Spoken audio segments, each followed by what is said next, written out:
After a few days of MGO3 being an open beta, the game has now been released as complete. A few small things have changed, but those small changes made a big difference.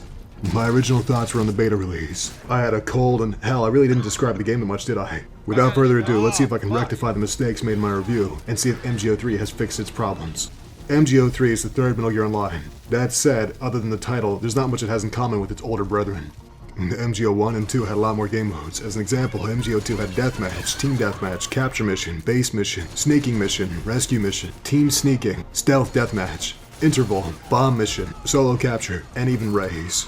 MGO3 pales in comparison and only has 3 modes: Bounty Hunter, Cloak and Dagger, and Comm Control. I'd rather have quality over quantity, but the fact that there's no such thing as a basic deathmatch mode in MGO3 is kind of a disappointment to me. In Bounty Hunter, teams win if the number of enemy tickets is reduced to 0. Killing or Fultoning an enemy reduces the enemy tickets by 1. Fultoning an enemy increases your team's ticket total by the value of the Fulton enemy's bounty.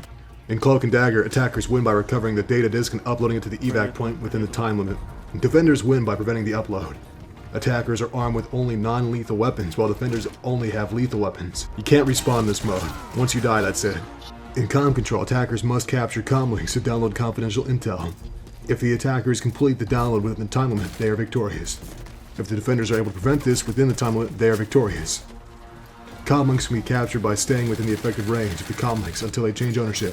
The maps are not really well designed, so it's possible to get camped out and just spawn in getting killed. To be fair, with MGO2 it might have been quantity over quality, but Deathmatch, Team Deathmatch, Capture, Sneaking Mission, and even Team Sneaking were a lot more fun combined than Cloak and Dagger could ever hope to be on its own. Hopefully now that my cold's gone, I can show a lot more emotion when I say that MGO3 is mundane. The best thing MGO3's got going for it is the fact that it's based around the Phantom Pain's core mechanics, which were damn near solid. But the fact that it feels so dull is really strange. Your shots seem to connect a lot better than they did originally. Hitboxes are better, and generally speaking, people take a lot less ammo. Either the hitboxes have improved or the networking has gotten a little bit better. That said, what's a good shooter without good maps? MGO1 and 2 had some classic maps. Urban Ultimatum, aka City Under Siege, Bloodbath, Silo Sunset, aka Silo Entrance. MGO3 only has 5 maps at the moment. I know this may be controversial, and of course there's always preferences, but let me just say this. One of those maps is one of the worst maps I've ever played on in any game ever. Leave the match as soon as this map appears. Abandon ship, women and children first. This map sucks. Jade Forest is a bland-looking map with a confusing layout, and I really can't describe what's wrong with it. You just have to play it to see what I mean, and once you have, you'll have had more than your fill of this map. The first thing that comes to mind is the fact that there's a whole section of the map that's completely useless and has no point whatsoever.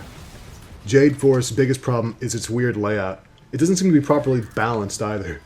It's difficult to find people at times, and it's just so easy to camp. Even with night vision goggles, which might I add make it very easy to see people, it can be difficult to tell what the hell is going on. Often when navigating, it reminds me of Havana.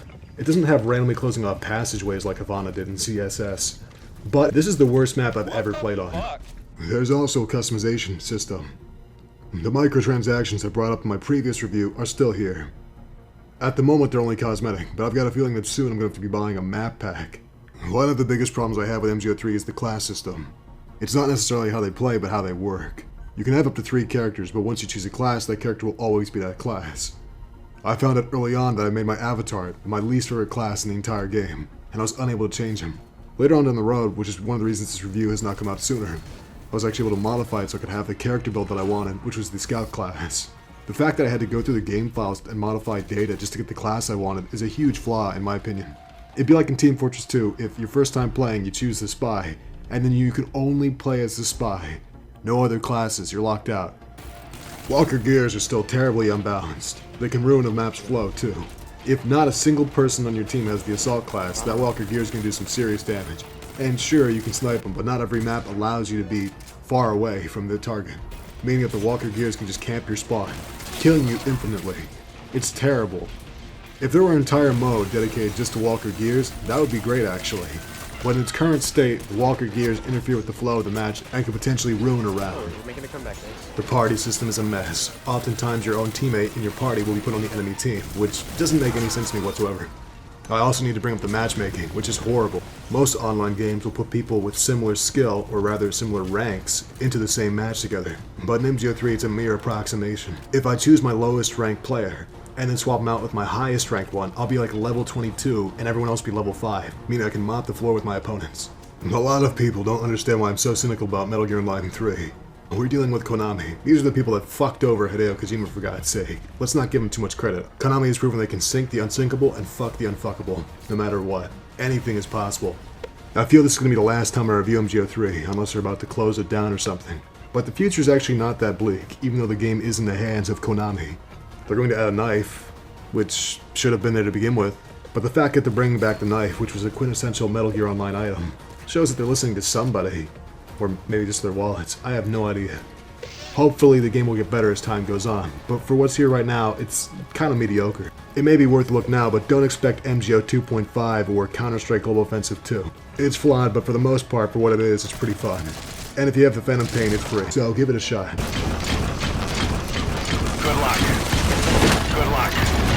Good luck. Good luck. Good luck. Good luck. Good luck. Good luck. Good luck. Oh, what the fuck? Dude.